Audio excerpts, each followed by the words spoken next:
Guys, welcome. मी वेदिका जाधव आणि आज मी साडी का घातली आहे असा प्रश्न तुम्हाला पडलाच असेल. सो मी आज बनवते आहे पुरणपोळी, आपली पारंपरिक महाराष्ट्रीयन रेसिपी, स्वीट डिश.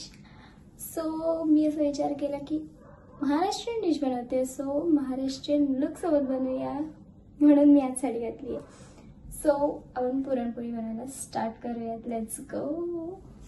तर गाईस, पुरणपोळी बनवण्यासाठी आपण घेतलेले आहेत चणा डाळ, मैदा, गूळ किंवा गुळाची पावडर आणि वेलची. तर मी इथे अर्धा किलो चणा डाळ घेतलेली आहे. अर्धा किलो चणा डाळीसाठी अर्धा किलो मैदा आणि अर्धा किलोपेक्षा थोडंसं कमी म्हणजे 400 ग्रामची गूळ किंवा गुळाची पावडर.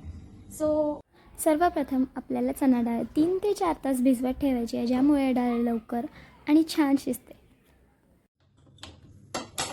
तर आता मी गॅसवर कुकर ठेवला आहे आणि कुकरमध्ये आधीच चणा डाळ घेतली आहे. त्यामध्ये 1 ग्लास पाणी घालायचं आहे, चिमूटभर हळद आणि थोडंसं तेल घालायचं आहे. हे सगळं हलकं ढवळून कुकरचं झाकण लावून घ्यायचं आहे आणि डाळ छान मऊ शिजवून घ्यायचं आहे. डाळ शिजत असताना मी गूळ बारीक चिरून घेते आहे आणि एक पूड तयार करून ठेवते. त्यासाठी वेलची, 1 चमचा साखर घेऊन मिक्सरमधून बारीक वाटून घ्यायचं आहे. ही पूड पुरणाला छान सुवास आणि गोड चव देईल. डाळ छान शिजून झालेली आहे. आता एका गॅसवरती एक कढई ठेवून आपण त्यामध्ये ही शिजलेली डाळ पूर्ण काढून घेऊयात आणि मग त्यामध्ये आपण चिरलेले गूळ घालून घेऊयात आणि ते सगळं छान असं परतवून घ्यायचं आहे. पुरण घट्ट होईपर्यंत संयमाने ते परतवत राहायचं आहे. आणि मिश्रण थोडं घट्ट व्हायला लागलं की त्यात वेलची आणि साखरेची पूड घालायची आहे. पुन्हा छान एकजीव होईपर्यंत ढवळायचे. असं करत पुरण छान मऊ, गुळगुळीत आणि घट्ट तयार होते.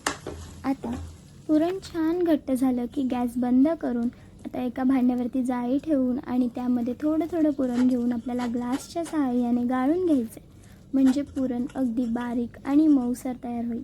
असं करून आपलं पुरण तयार झालेलं आहे.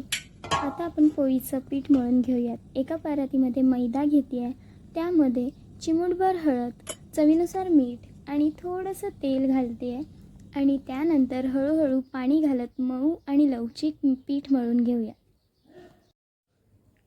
पीठ तयार झालं की त्याचे छोटे छोटे गोळे करून घेते आहे. प्रत्येक गोळ्यात पुरण भरून हलक्या हाताने बंद करून घ्यायचे. जसं मी इथे तुम्हाला दाखवत आहे अगदी तसंच.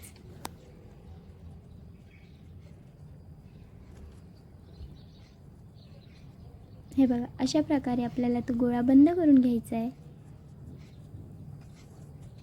हा आपला इथे पुरणाचा गोळा तयार आहे.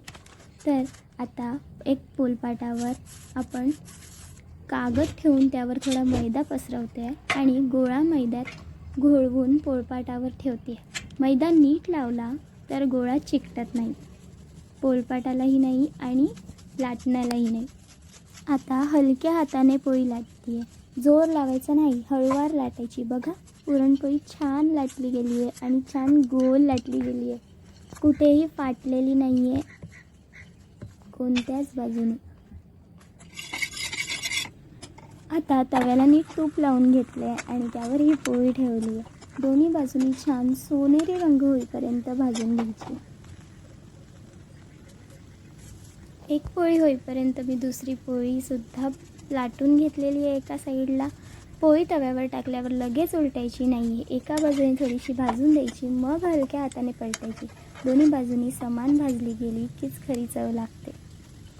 आणि अशा प्रकारे आपली गरमागरम मऊ सुगंधी, सोनेरी आणि गोडसर पुरणपोळी तयार आहे.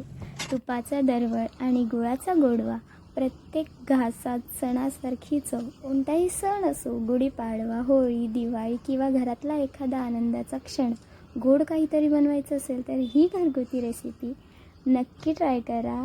तुपाच्या सुगंधाने दरवळणारी, गुळाच्या गोडव्याने भरलेली आणि मन जिंकणारी ही पुरणपोळी तुमच्या घरच्यांनाही नक्कीच आवडेल.